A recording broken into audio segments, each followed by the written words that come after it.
कॉमेडीचा बादशाह अर्थात Johnny liver.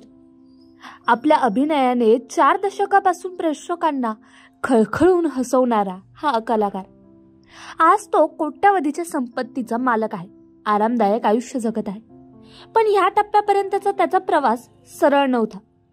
Sapna वर्मांच्या YouTube चॅनलवर दिलेल्या मुलाखतीत जॉन लिव्हर यांनी एक धक्कादायक खुलासा केला. त्यांनी सांगितलं की यशाच्या शिखरावर असताना ते दारूच्या व्यसनात अडकले होते. त्यांचं शेड्यूल अफाट होतं. दिवसा चित्रपट शूटिंग, रात्री स्टेज शो, सतत प्रवास, सतत परफॉर्मन्स.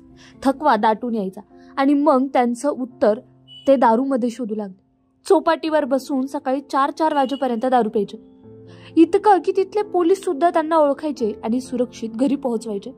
त्यावेळी एकेकाळी देश विदेशात शो करणाऱ्या जॉनी लिव्हर म्हणतो, मी स्वतःला हरवून बसलो होतो.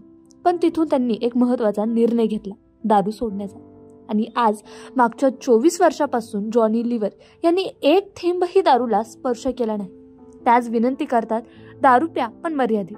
यश मिळणं सोपं असतं, पण त्याला पचवणं अवघड. त्यासाठी लागतो संयम.